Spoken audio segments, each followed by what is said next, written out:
Black Hat. It also might be Black Tuesday with all heck breaking loose on the markets worldwide. We've got that. We've got a Gen AI comes to the mainframe, as well as is quantum computing going to be more sustainable? You're watching Techstrong, gang.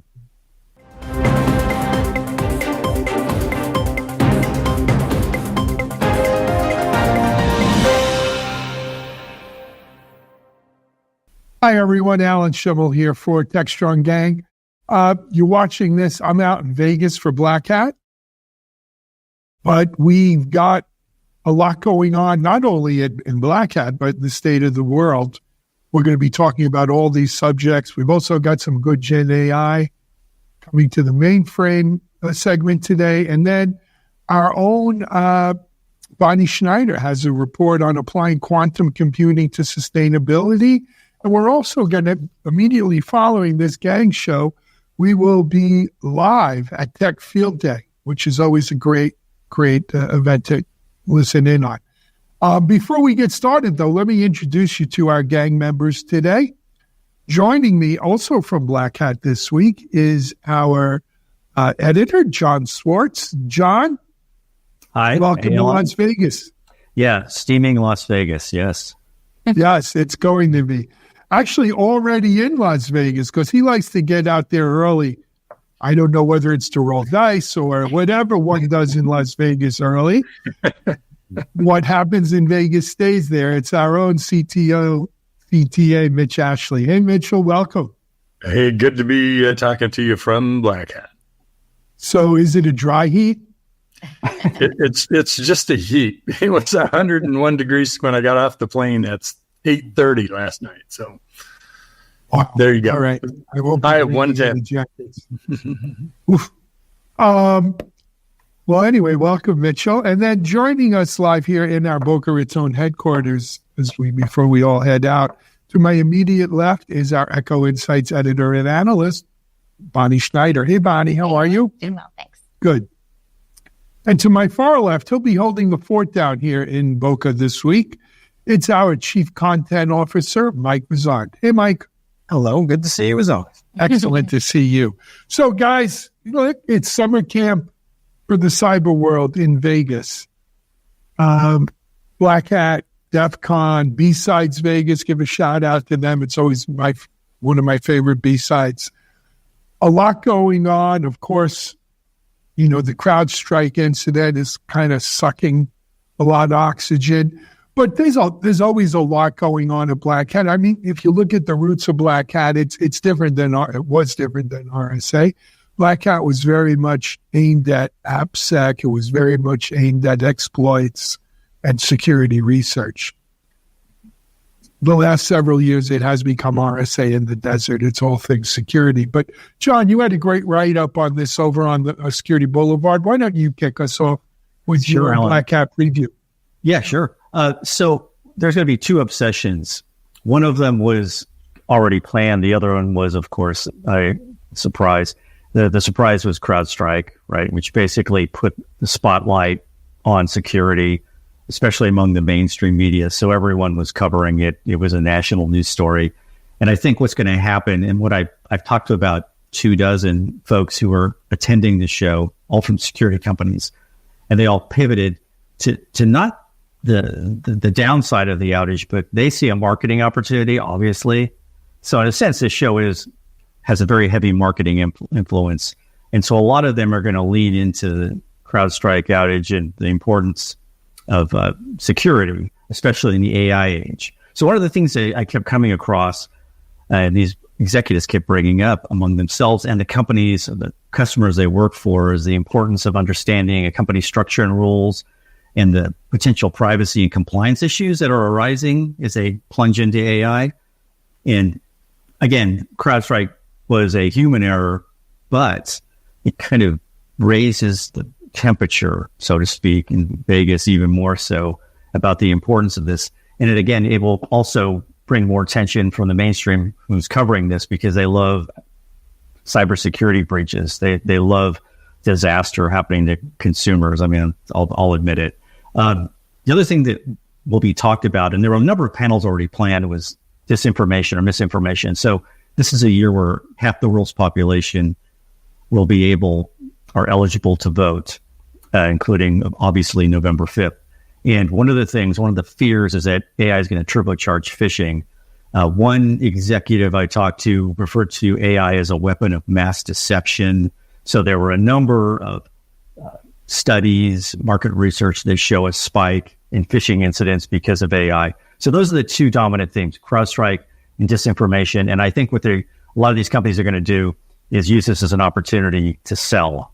Exactly right. And to bring attention to themselves and maybe fundraise. So, Mitch, how long have you and I been going to Black Hat? Early 2000s, 2003. 2003. I think that's when we started.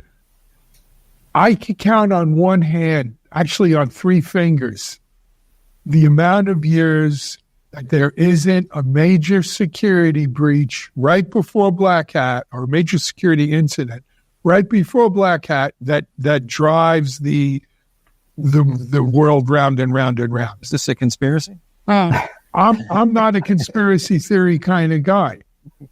I remember Alan. Who said? I remember Alan. I think one of the first ones you and I went to. You remember the old Apple commercials where Apple's secure and you can't, as Apple or PC, and they had set a team to break into an Apple to a Macintosh, and they got through an Adobe vulnerability and they hacked. I remember within that a few one. minutes. Yeah, that was the big splash. That was a big one. Hack a Mac. But, it's just, it's not a conspiracy theory, but it's just the way of the world, I guess, because on any given week, there's a good breach. Though this one, CrowdStrike one, is a doozy. But the other thing is, though, and it gets back to what I said in the opening, there was a time where Black Hat was about research, about exploits, Barnaby Jack making the ATM machine spit dollars out on the stage. Right? Remember that, Mitch? But it's not anymore. This is RSA. It's a security show for the security industry. There was a time where DEF CON attracted all the feds, and that was a great place where they, the federal security apparatus intermingled with, it's called a gray hat, white hat kind of community. But a lot of that's been replaced in Black Hat, where just bright lights and sizzle.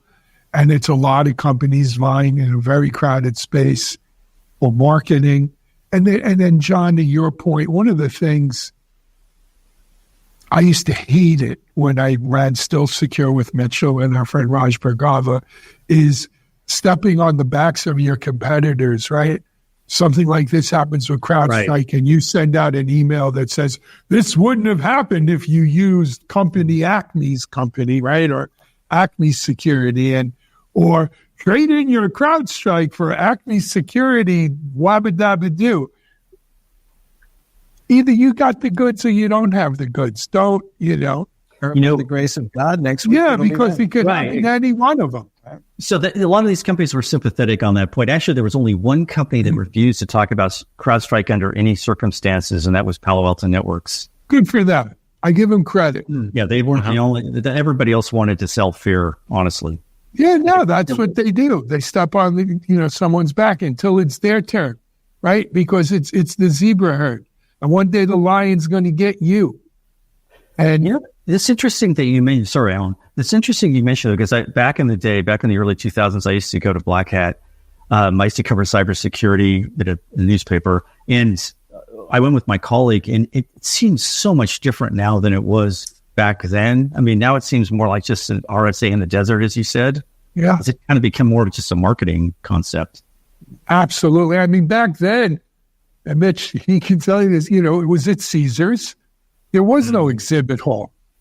The sponsors lined up in the hallway outside the briefing rooms, and you had a little stand in the hallway.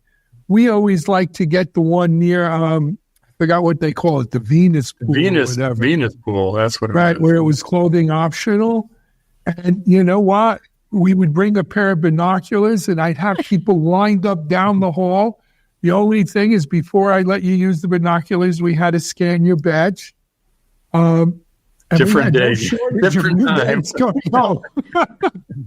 I don't know. I guess everybody really is naked when it comes to cybersecurity. Yeah. But it was a very different show then. Very different. Well, let me ask you something about, there has been a change, I think, in tenor. And it's not the first time we've seen this in a show, but the keynotes for this thing are led by the head of CISA, the head of security for Europe, and the head of security for the UK. And they're all government-led people. So have governments become the primary leaders and drivers of the cybersecurity community? It seems like there's been a subtle shift now where they are kind of front and center. Almost every week they have some sort of announcement about something that they're doing these days. And so has the mojo changed? Well, the government, as I said earlier, the government was always a big player at Black Hat DEF CON. And there's another change, John. You were there early, Mitch, too. It was Black Hat DEF CON. Right. Right? You went just from Black Hat into DEF CON. Mm-hmm. And you spent the week. It was it was one continuous show. Right. They very much, but in those days, the government, we had a lot of government people. A lot of government people wouldn't say they were government people back then. A lot of FBI, if I remember. Yeah, a lot of the FBI. folks that you knew were from the government. Yeah. But I mean, to your point, Mike, the governments of the world have gotten actively involved in regulating and dictating cybersecurity policy. Right? We had Graham Leach Bliley back in the day, but we didn't have anything like what we have now around SBOMs and software supply chain security and the EU stuff, GDPR and DORA and what have you. I think on the good side, it points to that cybersecurity has arrived. It is truly the priority we always said it was. And it's on, top of everyone's mind. The bad side is, I'm from the government and I'm here to help. I have a question about that because when we look at what's going on, I haven't been to Black Hat, so I don't know what it was like years past or now. But is it different this year because you have such a conflation of so many events in the days leading up to Black Hat with the stock market, with what's happening in the Middle East and what's happening with this upcoming election? It just seemed just on the outside that there's a lot happening that maybe will take away a little bit of the focus on CrowdStrike. I'm not sure, but there just seems like a conflation of events going into this year. Yeah, the stock market's probably going to overwhelm in terms of talking points. Bonnie, I think it's also that we talk much more about critical infrastructure now. We weren't really conceiving in the early days of Black Hat, how sensitive those things were. And I think security people have a much greater appreciation now because we so often work with law enforcement, because oftentimes an attack will turn into something that's going to be, reported to the law enforcement or at least informing them about it. So that partnership has come a long ways. It didn't kind of happen overnight. I remember when Richard Clark came, he was like the first security czar. I think it was 2007, something like that. So around I think it was under W. Was it under W? So it was a little earlier than that. Yeah, that was kind of what I remember as the first big government presence. Yes, he also was a major figure at RSAs. I remember for years and years post 9/11. Right. Richard was a friend, and what a body of work he has as well. Mm-hmm. But it is. I think. Talking about the market and stuff like that, the cybersecurity industry, as I said, it's taken such a top of mind place. There's so much money investing. When I first started going to Black Hat, I think there were 800 venture-backed cyber companies, and we used to say, "Oh, can't support more than 300-400. Half of these guys are going to go out of business." I think the last number I saw, I forgot if it was 3,500 or 7,000, some outrageous number of venture-backed cyber or public cyber companies. So any news on the financial markets is going to be big news within the cyber industry. And again, this has become a show for the industry, by the industry. So would you say that half the cybersecurity vendors are probably for sale? I think half of the venture-backed tech vendors in general are probably for sale, if not more. I think it's just, we're seeing analysts come out with stuff every day with this. I mean, when the market goes down and the IPO doesn't become a viable liquidity, everybody's for sale because you got nowhere else to go. Yep, the sale begins. Yeah.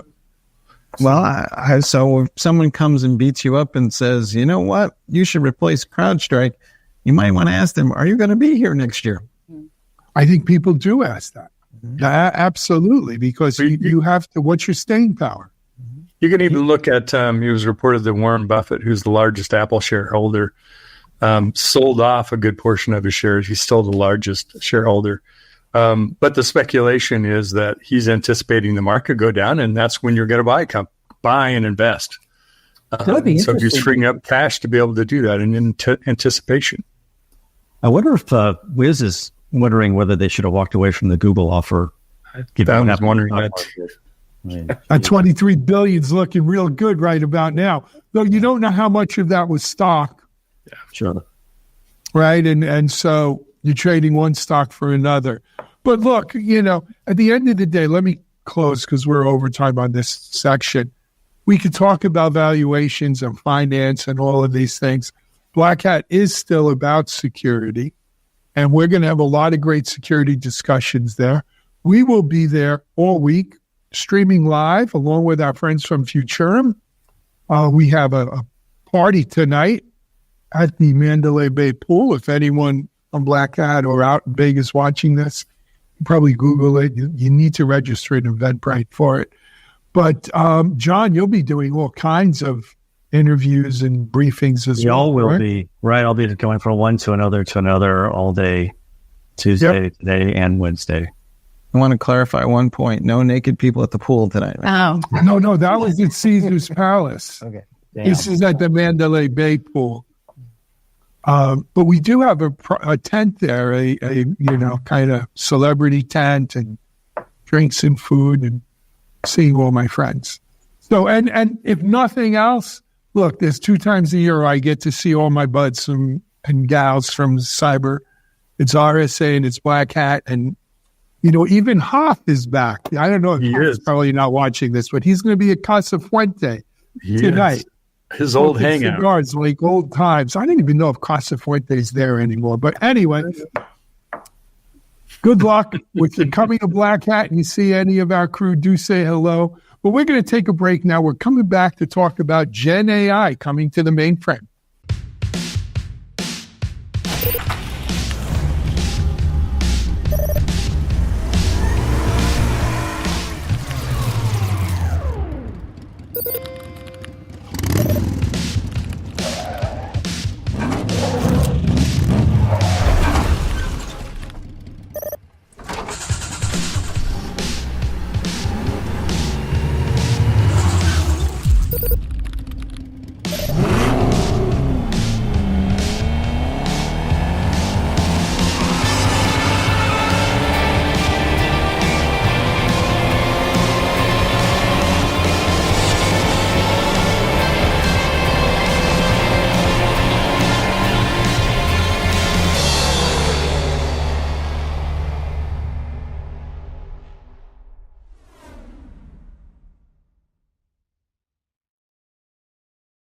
All right, folks, we're back, and we're talking about Gen AI and the mainframe. BMC is out previewing some tools that it is showing, including an AI agent that helps you convert your code into something else. And they're going to have all kinds of AI agents for managing the mainframe. And it seems like it's part of this whole effort to democratize this venerable platform that used to require a lot of skills to manage. Mitch, what's your take on what's going on here? I think that this is part of a much larger trend, but does the mainframe just become another platform? Well, I think it's the mainframe is a compute, software, data environment, just like anything else. And it has its it's been around a long time. It has its own complexities, and new people are coming in to take those jobs for folks that may have retired out of mainframe type of work. So you have this, one of the biggest factors is training people up on mainframe systems and code. And a lot of that code is, been out there for a while. And so, but the people that wrote it are long gone, retired, and you need some way of understanding what's happening. So there's a lot of things about operating, managing, developing, writing code, translating code, understanding what it is. And there's a really great article on DevOps.com talking about John McKinney from BMC about the new automated mainframe intelligence, DevX code.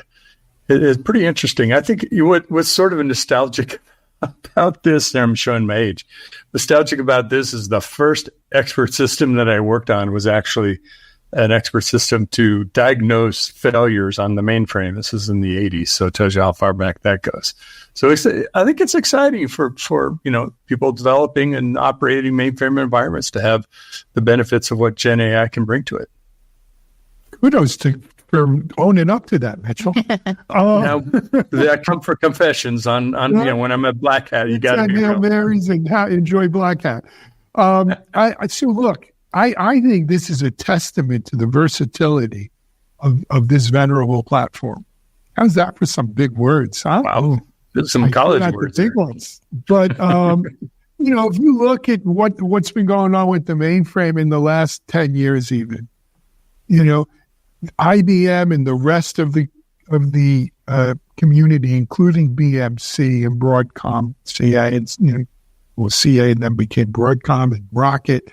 They've done a great job of modernizing the mainframe. We talk about app modernization on mainframe, but really they've modernized the platform.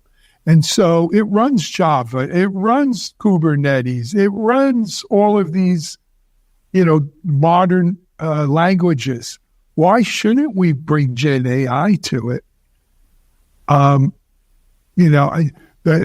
question I have, though, is, does the Gen AI live on the mainframe? In other words, is that AI itself living on the mainframe, or are we going out to an AI in the cloud or something that then tells the mainframe what to do or things? And is it cost effective to run it on the mainframe?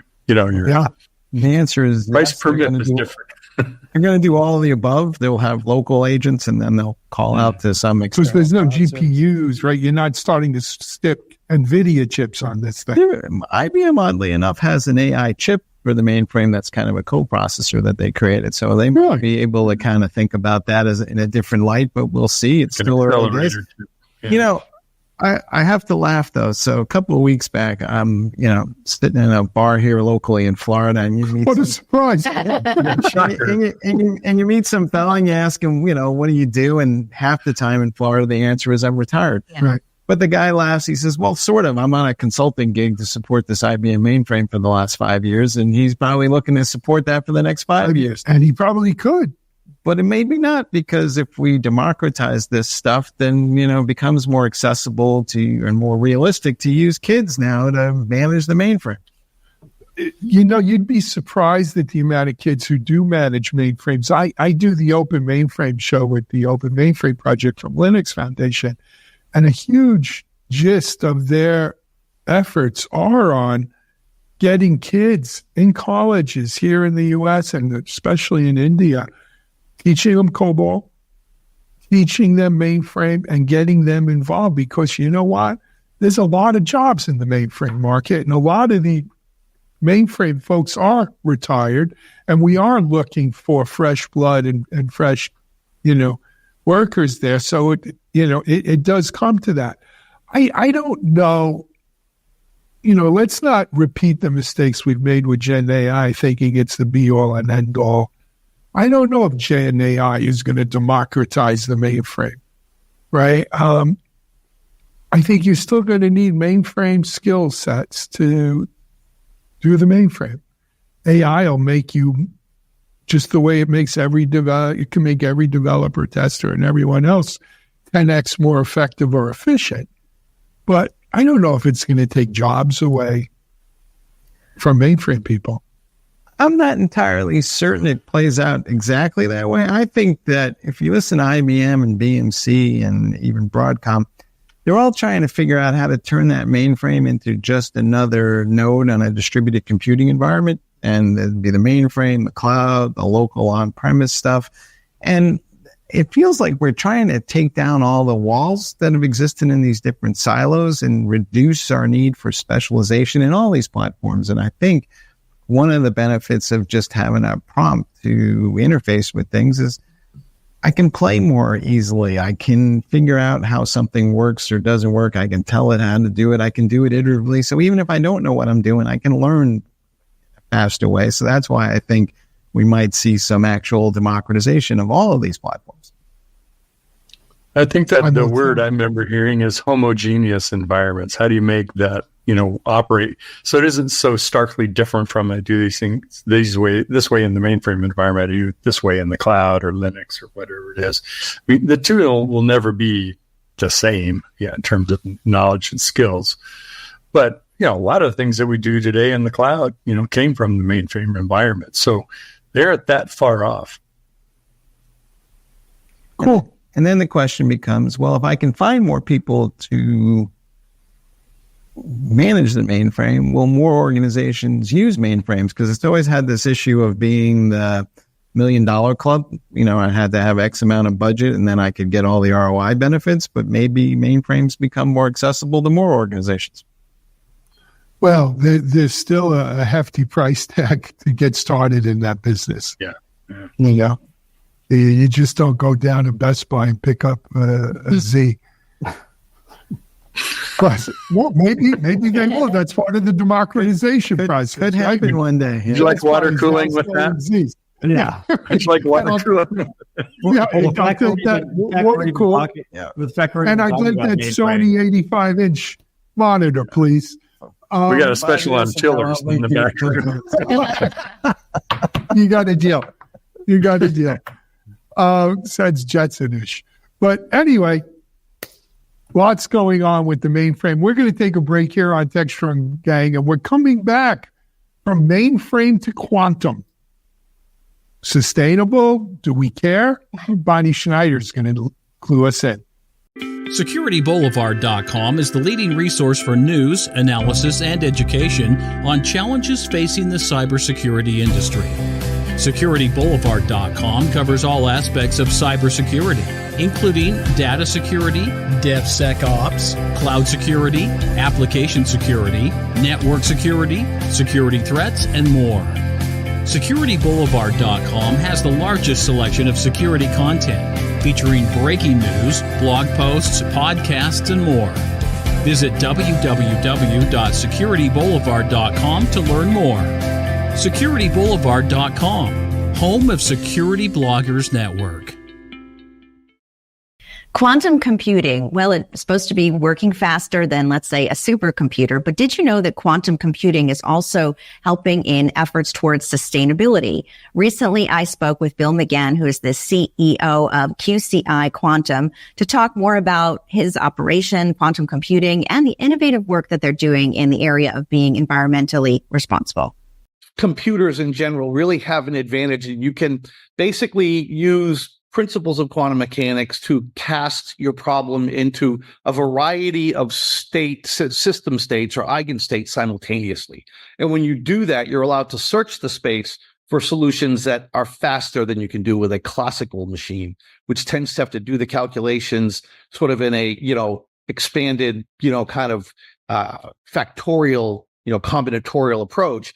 Quantum computers can use superposition to simultaneously cast the problem into multiple states at the same time and search for a solution. So it's faster and can eliminate the trap of getting caught in a local ground state, which is not really the best answer. So our approach is we use photonics, where we can use photons to encode a problem that you want to solve, and then run that photonic information through our system in a feedback where we can modulate the energy of the photon, modulate its loss. And when you do that in a quantum system, you will naturally fall into what is called the ground state. And that ground state represents the best answer for the problem that you initially encode into the system. That makes sense. Can you tell us about some of your case studies? Like what have you done in terms of solutions for clients, and maybe give us some examples? Sure. So, I mean, like any type of computer technology, you could imagine using quantum computers for just about anything you can imagine using a computer for. But we're a very small company, and based on our architecture, we build quantum optimization machines, meaning trying to find the best configuration of a very complex problem. And so our area of focus right now is in energy, transportation, and infrastructure. So examples are, we can optimize the number of sensors you put on an autonomous vehicle for driving to have collision avoidance and effective low cost, right? We can also optimize the placement of wind turbines in a wind farm to maximize the output from each wind turbine, minimizing the interaction between them, which causes inefficiencies in the energy production and also adds considerable services cost for the so-called yaw of the nacelles that are interacting with each other. And into energy grid management, we can even look at some financial optimization problems. So the area is quite vast, but our area is really energy, transportation, and infrastructure to find answers to complex problems. So when it comes to sustainability, it's almost as always a double-edged sword, because we're talking about quantum computing as a way to compute faster, be more energy efficient. But just as when we talk about data centers, one of the issues with quantum computing is the energy that it uses to do the quantum computing, and also the cooler environments needed to support it. Now, Bill McGann, as you heard in the interview, and if you go to Techstrong TV, you'll see an even more extended interview with Bill. But one of the things he mentioned is that QCI is innovative in what they're doing, and they've been able to do quantum computing in more of a lukewarm environment versus cool to reduce energy. And one final note on sustainability, quantum computing is also anticipated to help discover new ways to mitigate the effects of climate change in terms of climate technology. So it's interesting to see how it's being applied and the drawbacks, and see if that the balances, if the positives outweigh the negatives. My take is, when we're dealing with new technologies like this, and quantum is still, bleeding edge, sustainability and efficiencies generally take a back seat to just getting the damn thing to work, right? Like right now, I thought the thing was we're trying to get to 100 qubits, or is it 100 or 1,000 qubits, whatever it is. There's a certain amount of qubits that's going to allow us to really be commercially viable here. And I think it's going to be, breakneck, damn the torpedoes, full speed ahead till you reach that level. Once you reach that level where we are really commercializing it and not just science experiments, then you'll start looking at improvements and efficiencies that'll help with things like sustainability and power consumption. And because my understanding is, for quantum computing, you do have to have like kind of superconductors at, very, very low kelvins and all of that stuff. So, but look, there's no doubt we will continue to improve that. That's just the way of the world. The whole thing often leaves me scratching my head, because somebody will announce that they are running some type of workload on quantum computing and achieved Y. And then about 6 months later, somebody goes, hey, that traditional computing workload that was on quantum, we now can run it on a standard thing, and it's faster than the quantum thing if we run it on the standard thing. And I feel like we haven't quite established, what exactly are the use cases that we're what's the killer apps? Right. That we couldn't do on something else that is eventually going to get faster anyway.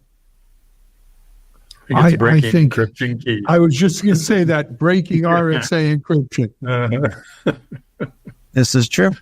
Though, as a result, the new certificates and stuff coming out now are quantum proof.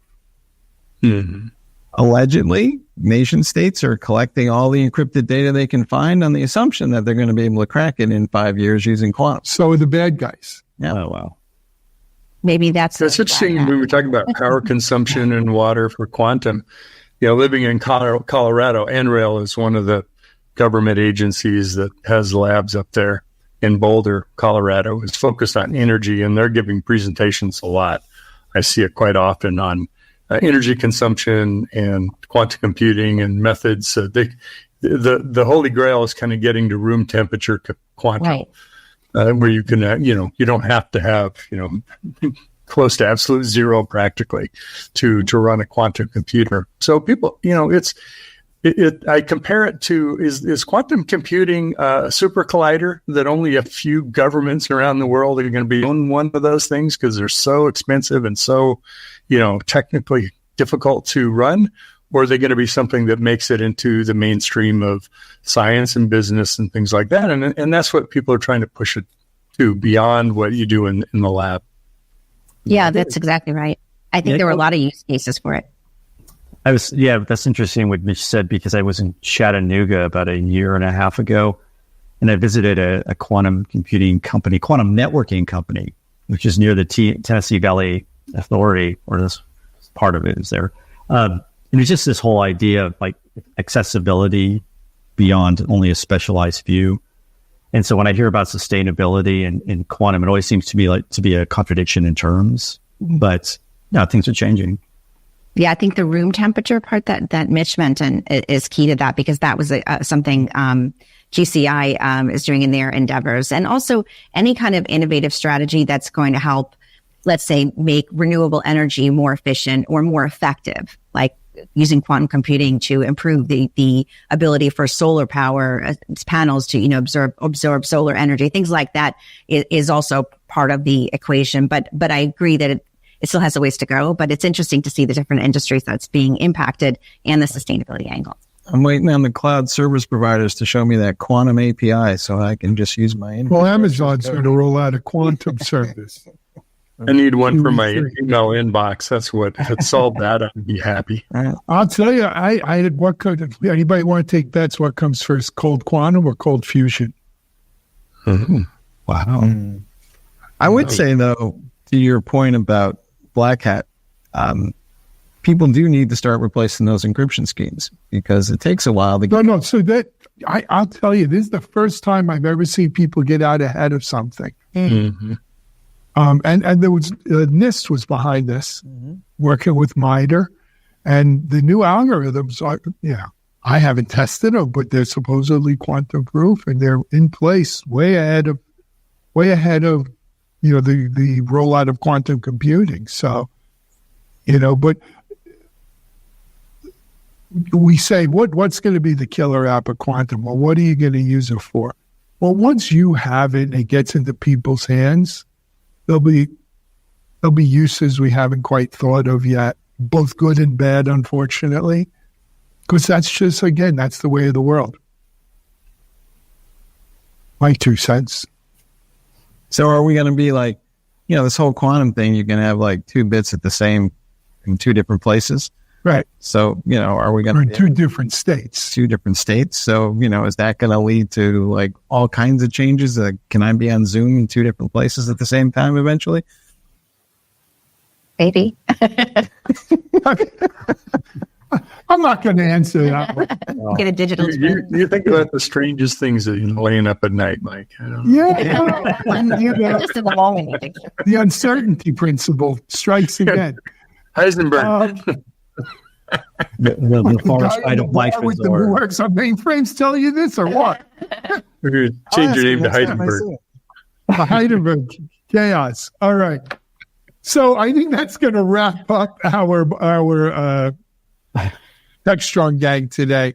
I want to mention we have a special Techstrong Gang report coming up later today as well on what's going on with Intel, if you haven't been following the news there.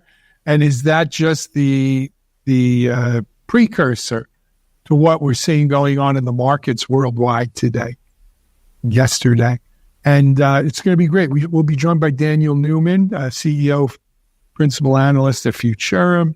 John will be with us, John Swartz and Mike Vizard and I. But for now, stay tuned. We're going to go live to Tech Field Day. If you've never seen a Tech Field Day, they're a lot of fun. Check them out. I'm Alan Schimmel. Mitch, John, I'll see you guys in Vegas. Mike, Bonnie, thank you. You've just watched Techstrong Gang.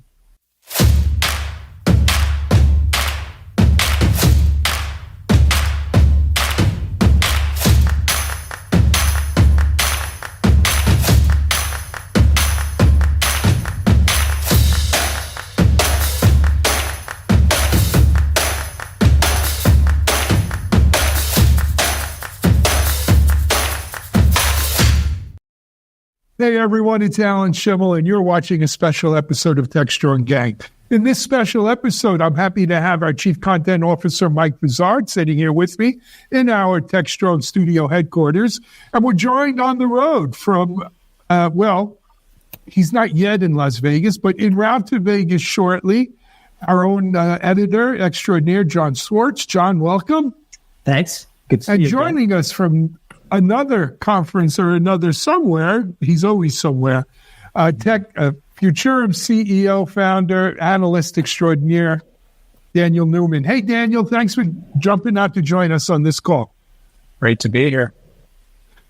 I wish it was under better circumstances, as they say at funerals. But, we are seeing a bit of a meltdown in the market. Of course, what we're seeing in the U.S. markets today is kind of the tail of what we've seen, wave across the world, starting in Japan, which I think Japan went down like 10 or 12% or some crazy number, the Nikkei. And that carried through all through Asia and through Europe and of course, into our markets today. If you believe what they're saying, it's because of fears of a downturn in the U.S. economy. Let's start there. It's funny. One day everything is all sunny, and the next day it hits the fan.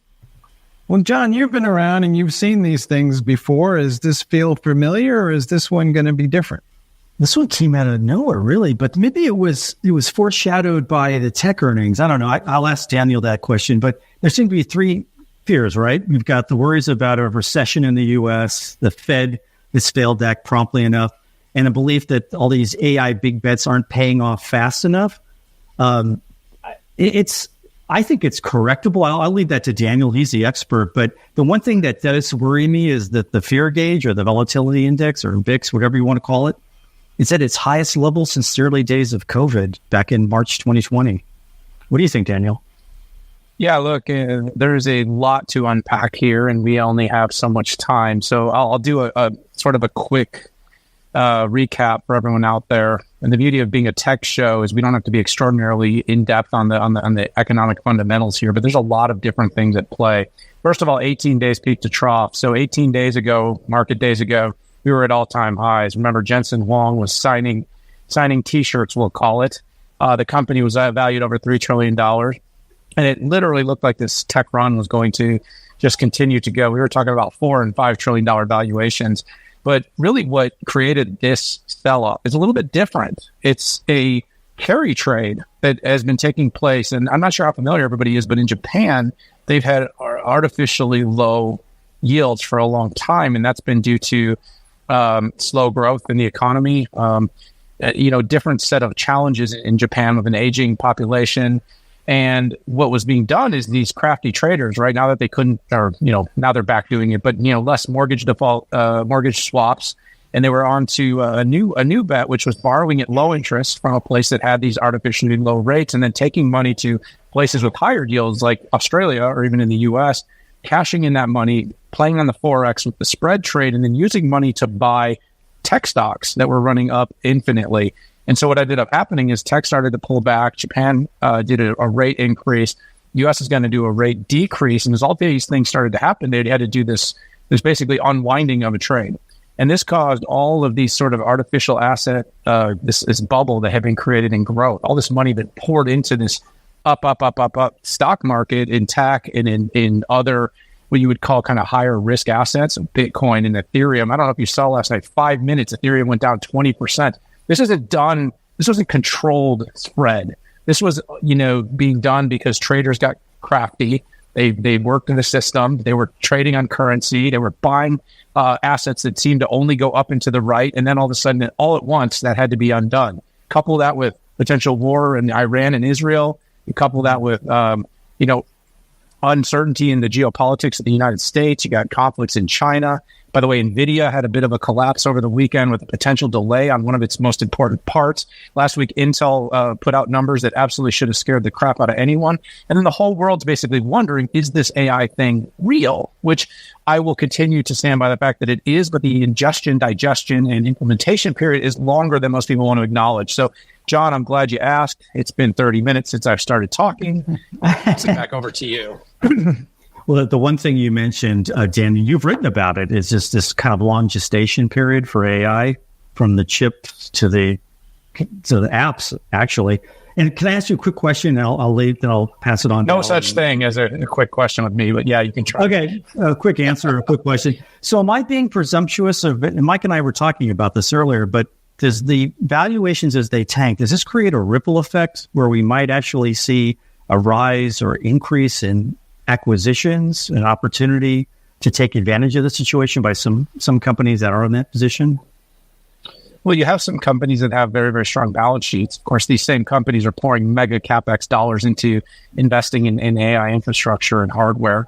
You've got a very, very restrictive sort of policy leader in terms of the Trade Commission right now with Lita Khan. So when you say, are there acquisitions being done? I don't know if big companies can do that. That's, I think, why Microsoft did the inflection deal the way it did. That's why you're seeing a lot of these investments and venture arms really going to work. I mean, you've seen small deals getting done.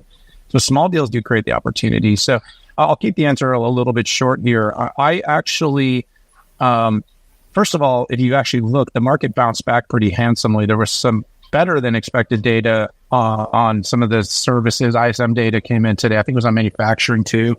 And it actually bounced back. About half the losses came back. I think we're going to get an emergency rate cut.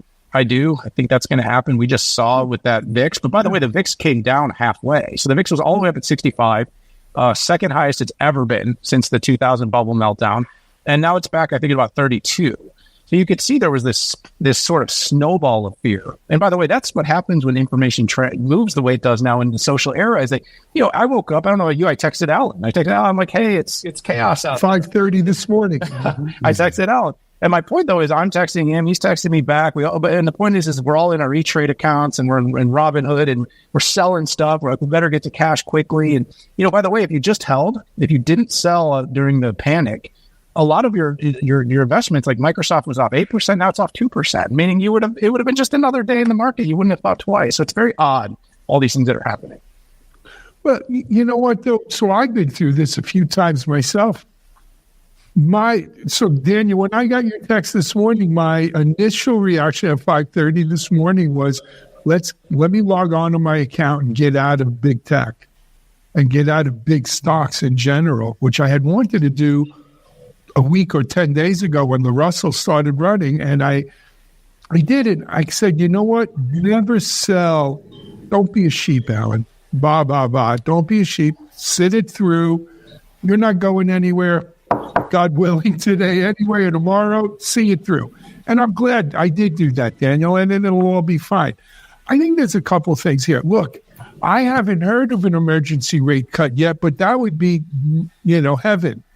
I really feel as it applies to the U.S. economy and situation is, look, the Fed's always late to the party, and they're like the last guests to leave. They're always late. They're late in and late out. Had they announced something with rate cuts last week, I don't think we'd be in this position. Have we ever seen them do an emergency rate cut before? How common is that? Well, it's not common, but they did do it in 2000 during Greenspans. They did do it during COVID. There were emergency meetings and emergency cuts done that did sort of buoy the market.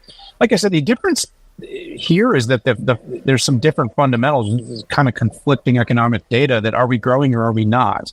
Ex-government spending and ex-government hiring, we're definitely in a recession, but the government's real spending, that's real hiring and real spending. Those are real jobs and that's real, dollars going into the economy. So that's not necessarily the case. We've seen, by the way, Jeremy Siegel, a very thoughtful professor from Wharton, one of the leading economists and thinkers, he was on Squawk Box this morning, and I track that show. It's usually my morning workout show.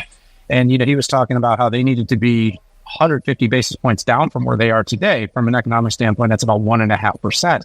And that was because the Fed had two basic targets to change policy. The first target was employment, and the second target was inflation. And the inflation's 90% of the way back to where they want it to be, according to their data. I don't know that people really feel that in stores, which is, I think, been part of what Powell's been sort of sticking with it, the inflation maybe is still a little bit more sticky even than the numbers show. But the other was the unemployment. It needed to get to about 4.1% to show the trend line to have broken, to have given him a reason to make a rate cut. It hit 4.3%. So one went past where it was supposed to go. The other is darn near where it was supposed to go to start cutting rates. And I think they were still kind of using that whole we're going to be data dependent thing. And so now what we know, and I think Bill Ackman had a great quote this morning, but basically we were really late to start raising, and now we're going to be late to start cutting. And to your point, I think, Alan, you said the same thing just now, is, the Fed could have done something. It could have stabilized. But I would ask, does any of that stabilize war? Does it stabilize Ukraine, Israel, Iran? Does it stabilize issues in China, risks in Taiwan? Does it stabilize NVIDIA, which holds a huge percentage of the overall S&P value, missing a key target date and falling precipitously, or Intel not being able to get its business together and having an impact on the S&P? So there's a lot of external factors that are really company and industry-specific risks as well as macro risks. It's not just rates and employment right now, which is creating this just petri dish of risk. Having said that, I didn't sell any of it. So I don't know about y'all, but I'm going to live and die by the sword. So let's talk about it. I'm sorry, John. I was just going to do the same thing. Let's talk about Intel, though. Look, I grew up in the Wintel monopoly world. And I'll be honest, it pains me to see Intel fall on hard times like this. Daniel, I know you talk to Pat Gessingler pretty often. You spoke to him recently. Yeah.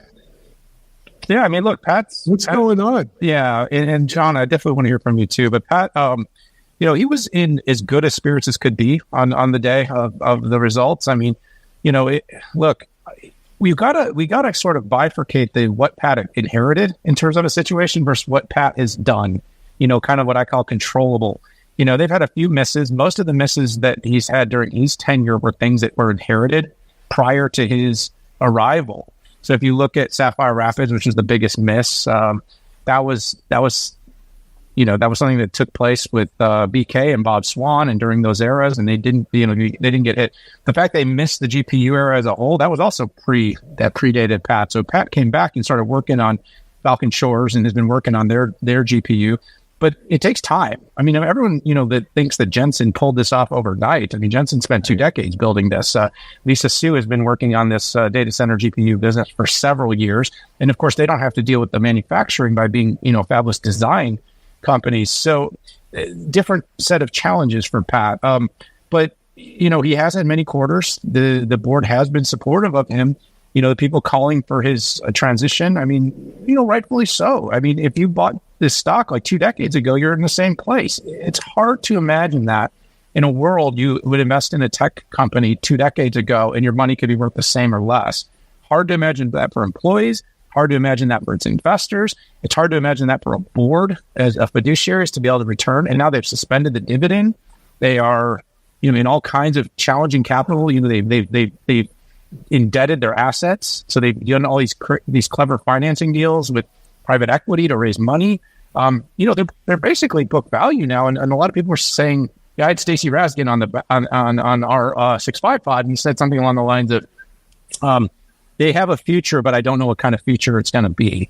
I mean, look, they got to get right on AI. They got to get right on accelerators. They got to get right on AI PCs. They got to put their head down and focus.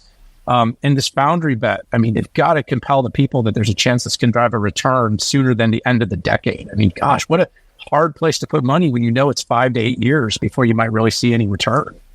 It pains me to see what's happening to Intel, but it happens. It's happened to other companies. To a lesser extent, it happened to IBM. It happens to HP, Cisco. We could even talk about that and the influence that NVIDIA has had on these companies. I mean, Pat, you're right, and he inherited a 3 Mile Island situation. I mean, they were late on mobile, late on AI. Is there anything they can do to mitigate what's going on, especially when they have to compete with NVIDIA and AMD?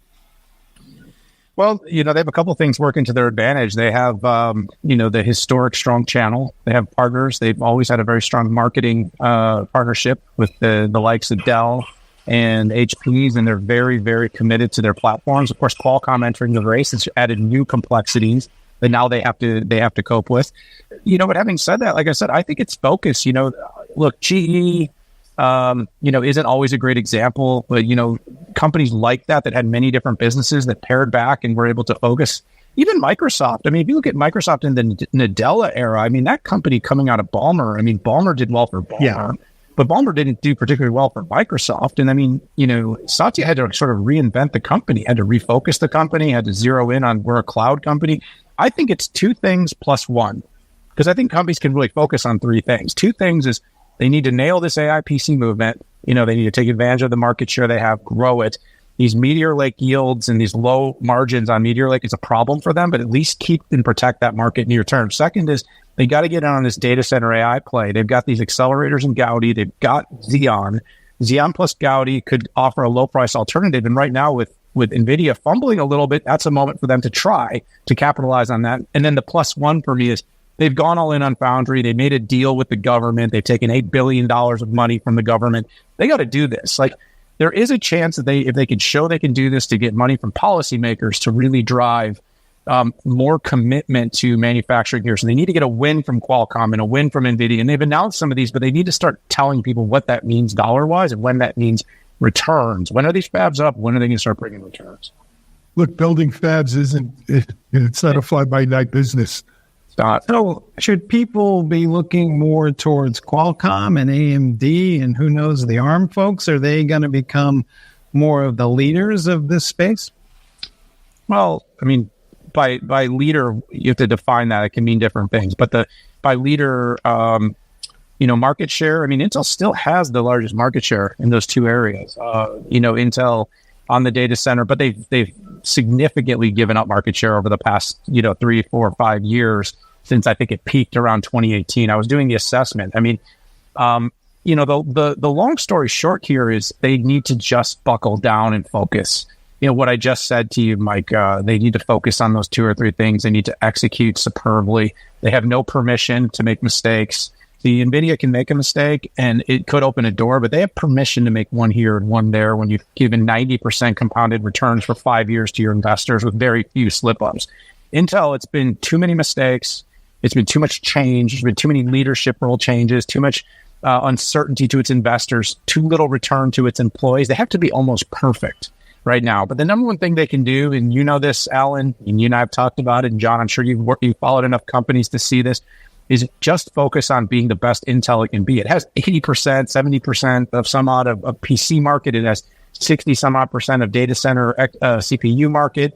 It's got an endless growth opportunity with its AI accelerators. Even if it can turn that into $2 billion from $500 million of revenue, that meaningfully moves the needle. So focus on yourself because you're not competing with NVIDIA right now. You're really not.